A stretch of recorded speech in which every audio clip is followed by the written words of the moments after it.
What's happening, everybody? This is the Kansas City Chiefs cheat sheet, preseason edition. I'm Steve Walls, one of the hosts of the show. Also, the other host of the show is Darren Smith. Darren, what's happening, man? What's going on, my guy, man? Hey, we've waited far too long to be able to do this again, to talk some NFL football. I know people were like, where have you all been? Where we've been during training camp? We've been there every day, training camp, but we've just, we've just not a whole lot to cover because, it's going to be the same thing every day. But look, man, it's good to be back. It's good to be back doing this with you, of course. Mm-hmm. We'll of course be doing the pregame road stuff from here the next couple of weeks, and then you and I will be at the preseason home game before covering the NFL season. So, man, I'm just glad football is back. It's been back since obviously the Hall of Fame game, but now that we finally have some Chiefs football amongst us, ready to get things started, man. I'm ready to get things started too. And as you mentioned, we have been at training camp each and every day, bearing this heat, 90, 100 degree weather. Even under the tent, we still, broke out in a little bit slight sweat, but it's nothing. Covering this Kansas City Chiefs football team, knowing the ins and outs, especially as they gear up to try to get back to their third Super Bowl. So this is really for us, I guess you could say, day one of many weeks to come leading up to the Super Bowl in Los Angeles. Yeah, we've been fortunate enough, you and I, we've covered the last two Super Bowls, one win and one loss. So, if they can make it 3 years in a row, we'll take it. I mean, what's a trip to Los Angeles? Right, know what I'm saying? I agree. But look, it all starts tonight out in Santa Clara, California, where the Chiefs will take on the San Francisco 49ers, a rematch, of course, of Super Bowl 54. So obviously, I'm excited about tonight's game. What do you expect to, early on? I know Andy Reid earlier this week said that the starters will play the entirety of the first quarter, second string will play second quarter, third string would play third quarter, and then of course the bottom of the depth chart would play the fourth quarter. What did you think about that when he first mentioned it, and what are your initial thoughts on tonight's ball game? Look, when Andy said that, the starters will play the first quarter, he didn't say, they'll play the majority of the first quarter. He didn't say he would see how it goes. He said, oh, well, the ones will play all the first quarter, the twos will play second quarter, the threes will play third quarter, and the fours, four string guys will play all the fourth quarter. So that kind of had me scratching my head, and I said, Andy, okay, you have Patrick Mahomes, who's coming off of toe surgery. You have an offensive line that is, they're mending these guys together that they brought in. Have three rookies, and then you have another guy in Lucas Niang who is really still a rookie because he hasn't played any football yet for this Kansas City Chiefs team. Of course, he opted out last year. Yeah. And so what I'm thinking is that if the offense goes down and they score off of have an 11-play drive, then they go down and score, or even have a solid, where they're getting down and they even happen to kick a field goal, I think Andy may bring them back out and say, all right, you have one more crack at it, and then he's going to call it a day for at least those guys such as Patrick Mahomes, Travis Kelce, and Tyreek Hill, and because you remember you have some other receivers who he needs to take a look at. And also, not only that, you don't want to put these guys in harm's way because San Francisco's defense is they aren't terrible. If you can remember, they are not bad. So, what are your thoughts? Well, look, hitting San Francisco first, obviously, they're coming off of an injury-riddled season last year. So, of course, any type of play just to get things started, for their defense would be good for them. For Kansas City, I will say this. Yes, Shane asked about no Willie Gay. Well, he's out because he's been in concussion protocol, so you don't want him. He's not going to play in tonight's game. For me, the key for me, obviously, in that first quarter is I do believe now, and this is where we probably differ. I do believe that it's important for Patrick to get a lot of reps with the starting offensive line. This is one of the few times in NFL history that you have an offensive line that ends at the end of the season, whether it's Super Bowl or not, and you get a revamp starting five offensive line. And this is what Kansas City has. And from Orlando Brown to Joe Thuney, Creed Humphrey, Trey Smith to Lucas Niang, they first of all, they need all the work, all the practice they can get against someone who's not wearing a Chiefs jersey, so they can get that full game speed with Patrick in the background. I know you and I, we talked before we came on the air, and you thought that, well, they can still, get work without Patrick. But the thing is, we're not really going to see them in with another quarterback unless Patrick goes down with an injury, God forbid. And so that being the case, I don't mind if Andy Reid follows through with the whole first quarter thing, because I do think that Patrick, as well as the running back Clyde Edwards-Helaire, need as much work with this offensive line, with his run blocking, pass blocking as possible. I agree. And here's the thing. I'm looking around the league and I saw the Buffalo Bills, Josh Allen didn't play tonight. Yeah. You look at Baker Mayfield, the Browns, they're facing the Jacksonville Jaguars, and Baker didn't play.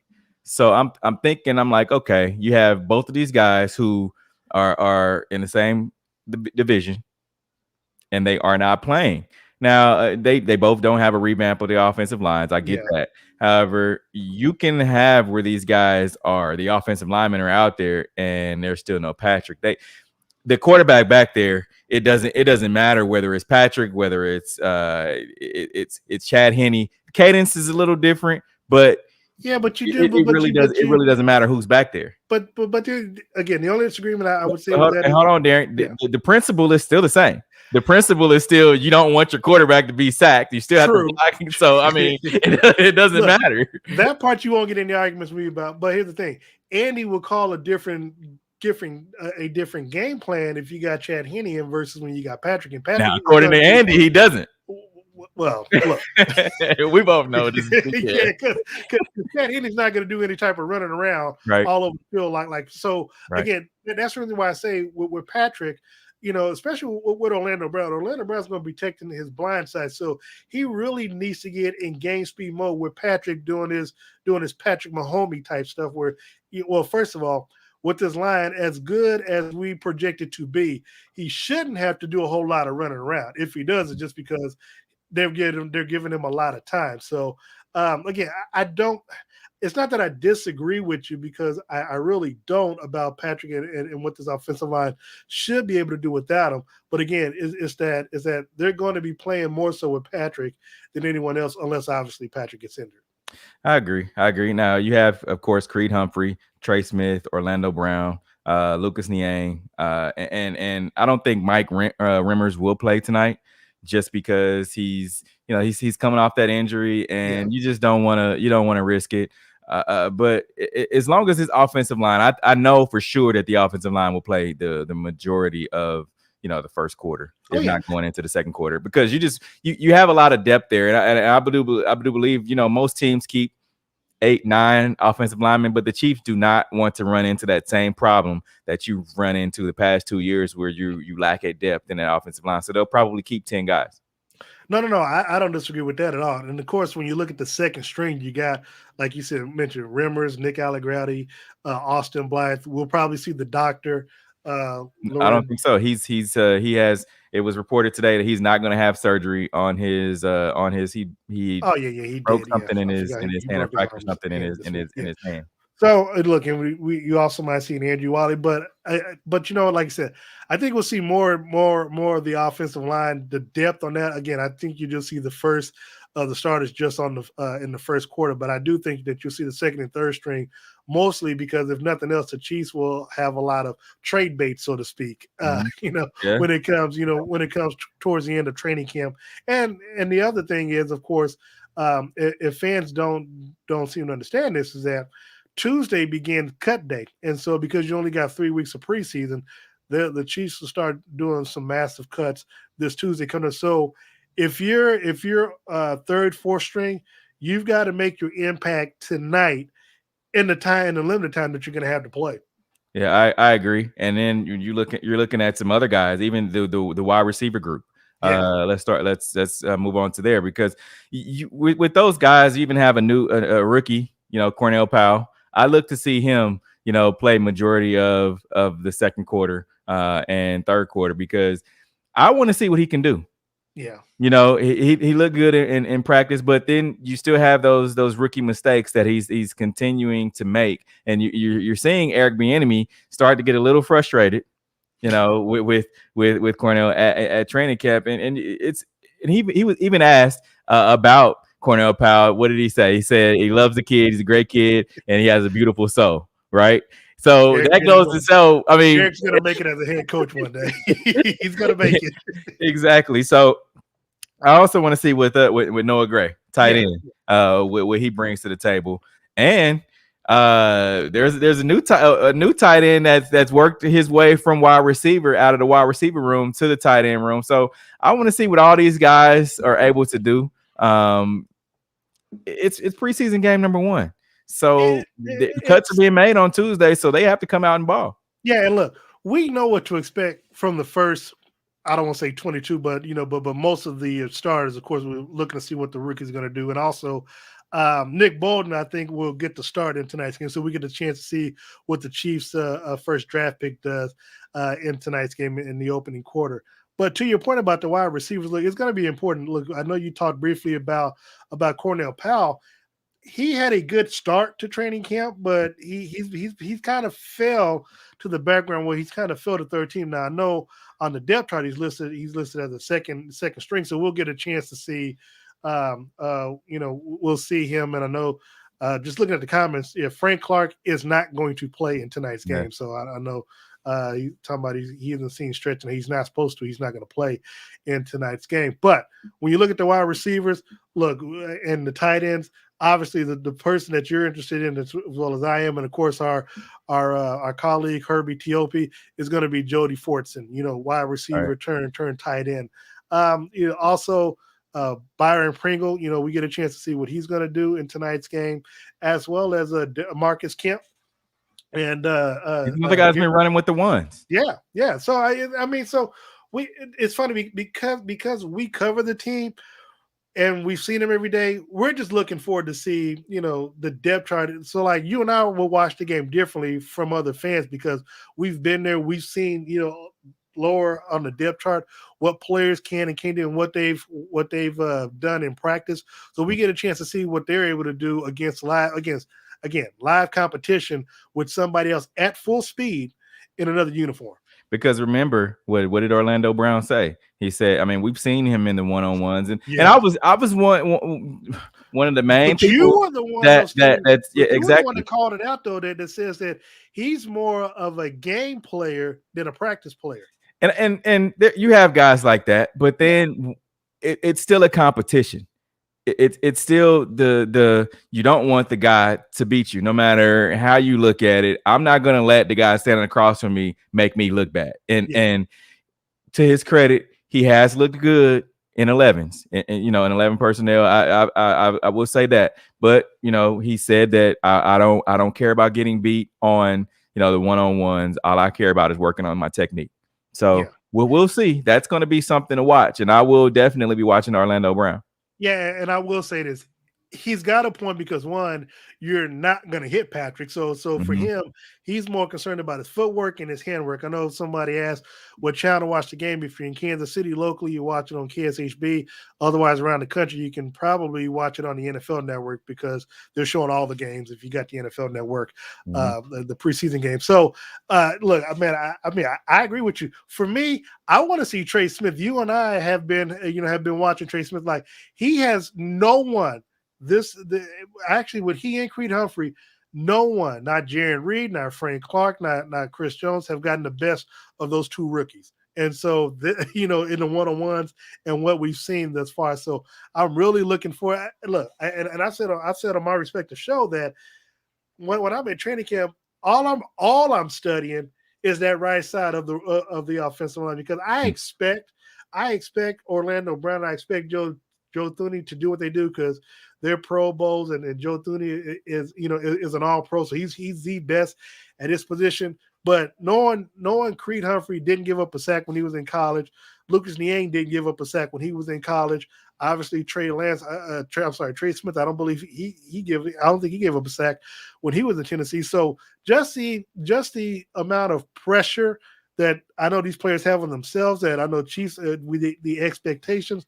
I'm really just focusing on in the first quarter what this line does. I don't care what Travis Kelce does. I don't care what Tyreek Hill does.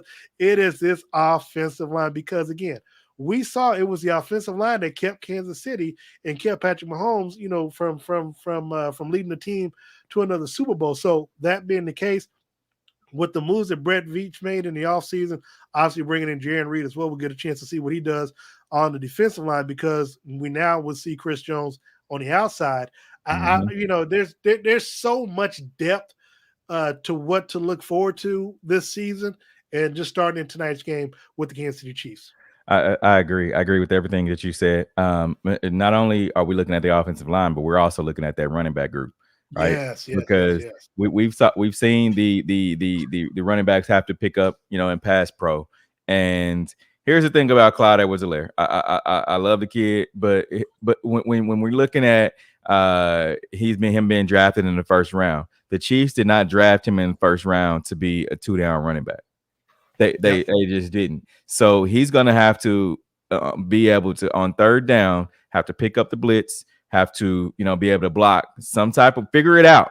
I don't care what you have to do. Throw your body out there, but you have to be able to play in pass pro. And if you can't, then that's going to be a huge problem. So that's something that I'm going to be taking a look at as well, because one of the things that he needed to work on in the offseason was to be able to catch the ball. Yeah. So he worked on that. We've seen him do a lot of catching the ball in training camp. So I'm going to be looking at that. And then also there's another guy that's wanting to make the team, and that's Darwin Thompson.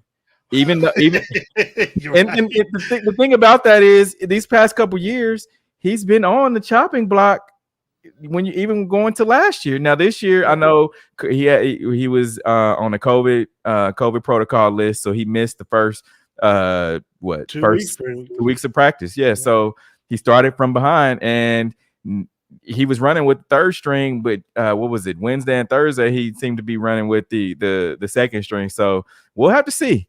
This running back group, I think Daryl will be fine. I think Clyde, of course, he's still going to be the number one running back until he's not. But he and Matt Bonner said nope. I don't know what he said nope about, but I don't know if it's about Clyde or what. But yeah, Darwin Thompson, I don't know if he makes the team. I just don't, because you have another guy, Jerick McKinnon, who's looking really good. I will say one other play that we really haven't talked about at all this season is their fullback, Michael Burton. I know he's what I'm saying. He's a pickup. I'm saying, but if he want to have him listed as a starter, but when he's in the game, we got to make sure that he's able to, whether or not he's able to help open up or widen the hole for Clyde, or if nothing else, pass blocking. So we also, I'm just saying, we got to pay attention to what he does when he gets a chance to perform.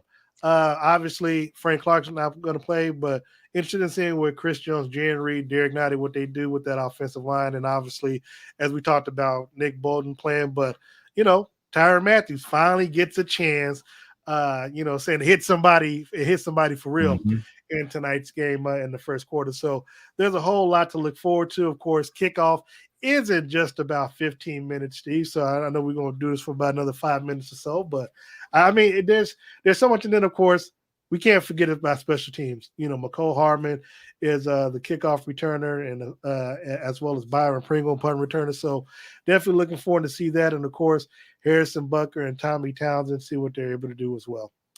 The other position group that we have not talked about, and I know I got a couple of text messages, and they're saying, what about cornerback? What about cornerback? Yeah. We're going to talk about these cornerbacks, because that is definitely a position that is of concern to me.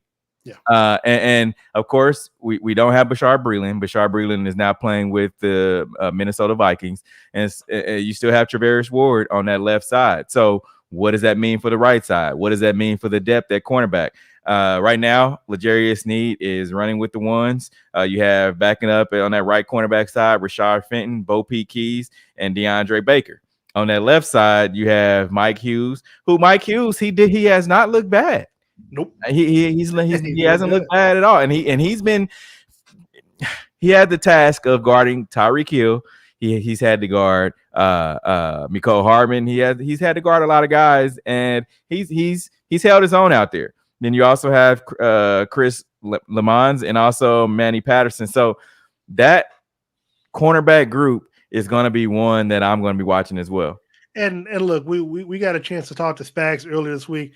That's, of course, what he focuses on the most. I don't even think he makes a practice squad, but knowing what Spags and that's like his kind of like his main focus, like Nick Saban is down in Alabama. I think he takes a pride in making sure that his defensive backfield, especially the corners, are going to be okay, because that's the group he works on.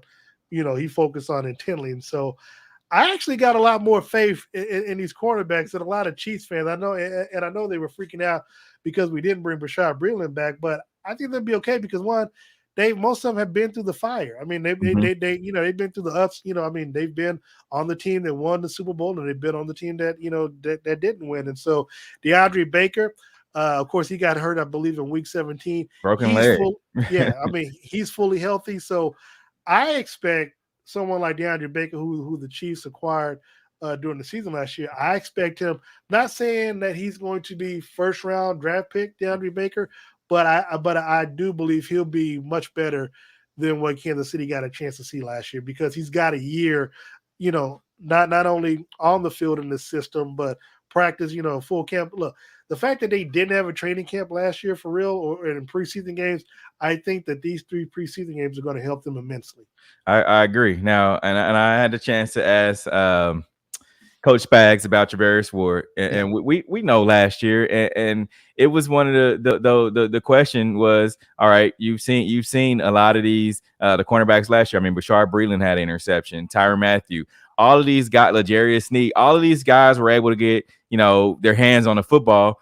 However, Travaris Ward was not able to, and that brought the question up last season to Travaris Ward, like, hey, you've seen all of your teammates that getting their hands on the ball. What's going on with you? Is I know it has to affect you somewhat mentally. What's going on? And he said, yeah, the broken wrist or fractured wrist.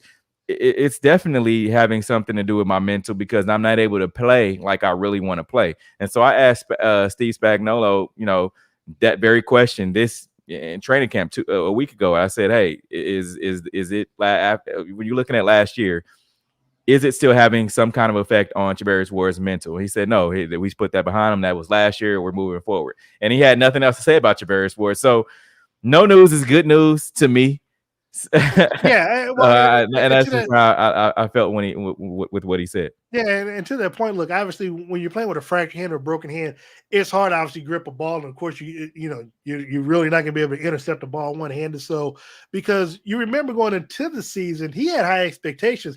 He talked about trying to lead the league in interceptions and being one of the top DBs, and then I think he fractured his wrist, if not the first game early on in the season. So, I feel that if he's able to stay healthy, then if he's obviously not having any broken hands or anything else, I think we'll see the Tavarius Ward that he was hoping we all would see last season. We're going to see it this year. I agree. Folks, we appreciate everyone tuning in on our respective pages, Facebook, social media channels, Twitter as well. Also, YouTube. We have some folks watching us via YouTube. I think Matt Bonner is one of those. We appreciate that, Matt. Hang out with us each and every week. You can find us on social media. Also, post game during the regular season, you can get all of the content that you need. The Kansas City Chiefs cheat sheet. We'll be doing this each and every game leading up to kickoff. We appreciate everyone. Until we'll take it all the way up to the Super Bowl, baby. Exactly. So ride with us throughout the season. You can like myself at Steve Walls KC, at the W Show KC on all social media platforms. Darren, where can they find you? They can find me on Facebook as well. Darren Smith WHB.